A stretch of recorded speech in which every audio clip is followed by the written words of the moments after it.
Afternoon, good morning, good evening, good welcome, wherever you are. And thanks for being here. This is freedom. To talk about freedom, the value freedom. This is my second ever proper live on YouTube, and it all worked. Hopefully, it says it's live streaming, and I'd set up um the the schedule, and everything seems to have clicked in on the scheduling and setting up. So thanks for being here.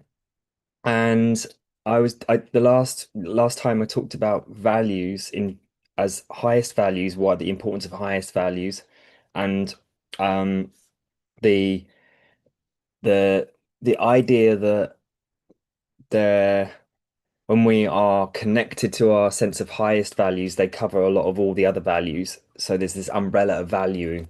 And when we're reminded of that, we can't have necessarily this same focus of problem solving or troubles or difficulties at the same time. Yes, we may be going through things in life that cause struggles that feel difficult, hard, and to just be reminded of our highest value for a flicker of a moment may not seem to touch the side. However, Um, what from through the mental fitness work that I've done, it's understanding the neuroscience of the brain is where we focus. We can create new connections, new beliefs, whatever we're focusing on. Just like any skill, if I repeat something, blood flow goes to an area of the brain that perceives the skill in that area of the brain, and then it builds stronger and stronger bonds. So whatever we perceive as difficult, whatever, and it may be that it is important to perceive it as difficult, but when we do think things and believe things, we've built up that muscle so that we are driven then through our automatic nervous system, autonomic nervous system to protect us, to make sure that that belief is real or not. So without getting too much into that straight, I just wanted to round up from last time the values, why the highest values are so important. So if you did not see that one, then have a look back at that one. That was the last week's live. And I've created cards, and I it's actually funny because I wanted to give an example of pulling a highest value card to help me when I walk around and to help me with my social anxieties when I didn't believe I knew how to communicate my voice so well, or my ideas, and I wanted to not drink alcohol too, so I used these cards to pull out to remind me that I can have higher level conversations or be reminded of higher level situations, because from the perspective of what could be perceived as autistic traits or I yeah, it's that sense of that the the the fixedness of these beliefs systems, that basically the cards helped me to remind myself. So I pulled the card freedom, um, and it means to me, um, what does it mean to you, firstly? Um, it's important to recognize that no word has its uh no word has a definition other than what we believe the definition to be. And so there in itself is where we can either find correlations and shared visions around ideas and concepts, or we can feel the differences and know the differences of different experiences around these words. So that's why it's like important to recognize what freedom may mean to you. Um, if we feel like restricted in a lot of ways or resistant to things, that sort of sense of stuck, fixed fixedness is the way to understand the opposite of freedom. When we have these polarizations to be able to in nature and life, to be able to know the difference between one thing and another, and yet it's often a very complete um what's the word, spec as a spectrum within that process of how they link together. So there's always some light when it's nighttime, and there's all oh well, when the moon is bouncing off the sun is still there, um, to a certain level, and then there's also the sunshine, and there's shadows, and there's darkness in places that we can find in the daytime. And so, but to go, oh, it's more light or more day, or more night, more dark, more light. And so, my point being is that to have a reference point of what freedom means is to, as a sensed feeling, if we were completely free all the time, there would be nothing to grab onto. So in itself, freedom is not necessarily good or bad, or in fact useful. It's not useful unless it's got reference. So for me, freedom is a highest value for whereby there are known patterns in the mind and the body that get fixated, and conditions, health conditions, mental conditions, belief systems, things that don't necessarily serve us anymore up until now. The sense of freedom drives me to want to share ideas like this, to break free from particular things that aren't necessarily needed to be believed anymore. So for me, that's what sense of freedom gives me, the sense of, oh, in any moment I can breathe a bit slower. I can dance, I can move around. Um, that it freedom brings me the sense of um it's almost connection to being included and togetherness, on a higher level of thinking, and freedom of speech, freedom to play, um, the idea that freedom of thoughts, and playing. And the opposite end of that scale is restriction, but it's again not necessarily a bad thing to be able to grasp onto something, to pick it up, to have a glass of water right now. I had to have restriction around it to pick it up and to drink it. And so, and then also the hydration, or the water that goes into me. Um, there's a blood pressure system that is designed to restrict certain things. So blood goes round in the right places, the right areas. Or central heating is a restriction system to get the get the heat around the house, around the body. Um, so so it's important to recognize the sense of physical freedom is just as important, or physical restriction is just as important as freedom, to be able to appreciate the both. And they're not right or wrong. Nothing's right or wrong. But yeah, so that's what I get from freedom. And wrote it in, this one was particularly in green, to share freedom, share freedom of ideas, thoughts, ways to move forwards, um, without feeling as restricted as necessary. Then there was also something else I wanted to bring up, that within that space of whether you feel more restricted or too restricted in one place, or too free, like too many options.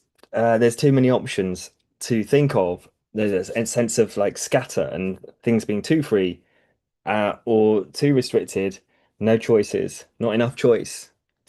And to notice what's landing for you around that in your life. You could apply these philosophies to different areas, different things in your life. What do you feel more free to be able to choose, and or um, what you feel more restricted in at these times?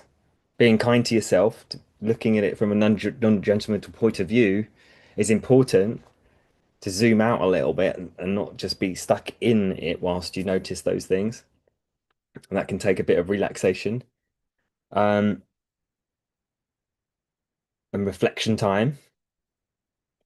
But just offering that space up to go, what's free, what feels restricted. There's there's a there's something that I wanted to also bring up. There's a link between this. There's a link between resistance, friction, less free to more free, more flow. Um, and there is this link that I like to remind myself of and others when feeling like there's too much of one thing or too much of the other, or too little of the other. And that is that there gets to be and is a sense of trust and or belief in the background that links the two. So what I mean by that is that, say, for instance, I believe that I want to be doing this. I want to be more free in this area of life. I want to have a bit more freedom of time or space to do this thing. And where I look at that, I'm here in this space, and I notice that I'm not there. So I notice that I'm in a different space to that space, that I would like to be in this space. So when I think of that, I feel in the background, I can feel like I'm lacking in that, or that I don't have it. It's different. And so if I focus on what I comparing myself to that inside the personality shift of that, that's what I would like, but I notice that I'm lacking in it. I'm also finding resistance to that thing because I'm noticing that I don't have it and I want it. So if I'm emotionally connected to it in a sense of attached to it, um, then it's going to cause more resistance by noticing that resistance. If I believe that it's upsetting or something. So if I can believe that I can just work on it and get working on it and just stay focused and do until I get there, rather than just worrying about what's outside, just going outside. If I want to get out to a certain point, cross town, cross cross cross somewhere A to B, and if I just leave and go and know where I'm going, made a clear plan to get there and just keep going, I'll get there. Um, and if I'm just here going, I wish I was there, and I have resistance for some reason to getting there, then I'm trusting in that belief of lack. I'm trusting that I don't have it. Because if I can imagine being there doing that thing, which is the beauty of our imaginations, is I can imagine being free to do this thing if I want to. And that's often what visionaries end up doing and making things happen. Is uh, as a good example, when I picked up the guitar when I was 16, I was given a guitar and I really wanted to play guitar. I didn't think about whether it was possible or not to learn it. I'd just seen other people being able to play it, and I had no evidence and that I had no evidence that I couldn't not learn it. And it was felt right. It felt passionate. I tried other instruments, and it just didn't feel right. So there was too much resistance. So it's not necessarily about like you can do anything you want ever at all time. It's also about what your unique imprint is on your vision. What's your unique vision that's kind of got a mixture of your passion, purpose, what's easy for you because it's in your unique learning ability to get there. It's that sense of freedom to get there, but there's going to be challenges along the way because we're going to get faced by this oh, I'm not there yet, or this comparing self compare to there, whereas when I was 16, I didn't really have any of that. And it just felt good to play, and I didn't even notice there were mistakes. Just felt fun, and I could just play, play, play, play, play. And so I just got better and better and better and better and better. I just didn't stop. It was that hyperfixation focus, neuro, whatever you want to call it. Uh, and I just focused, focused, focused, and got it done. To the point where I was happy with being able to play on stage with others. And and that was it's a wonderful gift to be able to just focus on something until it feels like competent to a certain degree. And that's just a matter of repetition, persistent focus. And so there's has to be a sense of fixation to be attached to get there. Um, and there may be resistance along the way, or noticing, or self-comparing.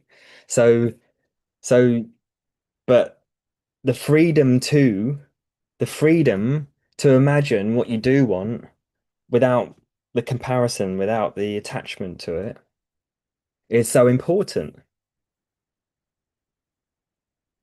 To recognize that that's any given moment, we can take a step back and imagine what's possible. So, what are you getting from this? I'd love to know if there's anything you want to share in the comments or highlights. When you get something from this and share it, it brings it up into the algorithmic ether and shares it more with others. Give this a like if you've got anything from this as well, because that helps to share it too. Um, Anything that brings a sense of learning. And that's one other final piece I wanted to bring around to this sense of freedom is we often crave being in flow when time and space disappears and we're inside something that we love doing.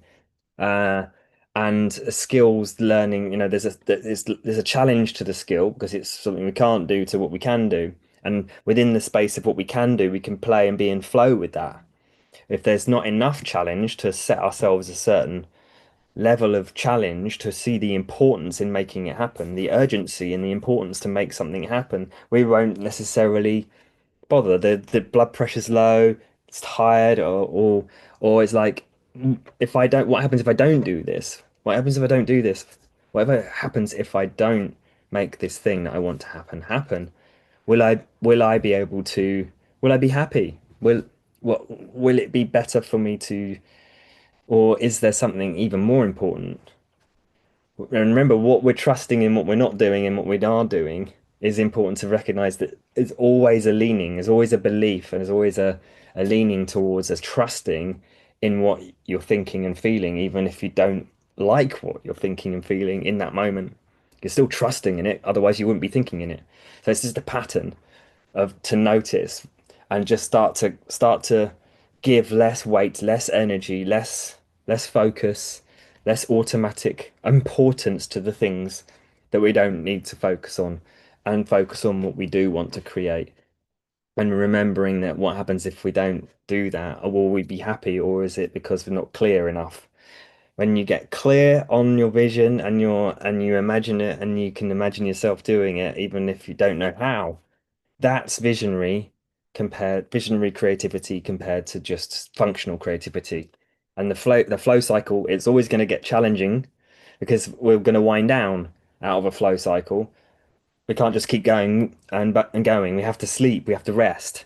So it's important to notice that it's like quitting whilst we're ahead, or just getting to that point where it's time to switch off. And that's where some people may find it difficult to switch off from flow. So the flow cycle, the creative flow cycle is really important to bear in mind. So if what we want to get free in, what we want to get free in, or freedom into flow, what we want to get good at, and noticing that there will be a challenge from that moment where we want to give up before we get into it. And it's often that state change from going from feeling restricted. Walking, I want to get walking. Oh yeah, I'm getting walking. I'm warming up now, waking up, and yeah, suddenly in a flow, and then it feels freer again and in flow with that exercise. So then it feels free again. It's coming back down. And it's that change of state that's the most difficult for our brains as humans because we get comfortable with whatever state we're in. And it's the people that I notice that get things done the way they want to know when to know when to stop or start something or change states and get into that rhythm and plan it out. A bit of planning, but also being able to deal with chaos at the same time. So yeah, the fluidity, being okay with fluidity and freedom, or the planning, which is to stick something down and stick to it, noticing and again, no right or wrong. Too much sticking, the chaos will come along and break things for us. Too much fluidity, and we won't be able to build on something to make it happen. So, what do you get from this? And thanks for watching. If you've liked this, I'll be doing more of these every week and having some guests along to talk some more values, more productivity, more creative flow, state science, and general topics around neurocreative leadership, to be responsible for ourselves in society, not being attached to particular things and being attached to particular things so we can be responsible and create better worlds for ourselves, get those visionary projects out there. Um, that's what I love to do and love to help people with is to get clear on their vision, get into their flow states, knowing how to get in and out of their flow states, either starting or stopping and resting well, looking after health, looking after wealth, looking after the stealth to make things happen, to choose wisely, choose importantly, and with a kind sense of urgency to make it happen. So yeah, heart-centered neurodiverse or neurodivergent or whatever you identify with, if you know someone that is compassionate, empathic, intuitive, sensitive, or struggling with their scatter, and they want to lead their life well and learn leadership skills and all of this wonderful stuff that potentially one ripple effect, one person learning these things could create a project that really changes things, inspires others, creativity for mental health. It gets to be a new time that creativity is revered just as much as any other skill. Um, so thanks for watching. Give it a little like or a comment, whatever you're getting from this. Highlights, questions, love to hear. I'll look into and reply. Uh, thanks for watching. Have a great day. My name's Rory Lemon. I go by Rory Lemonade on the internet, AID to help, and all the best. Take it easy.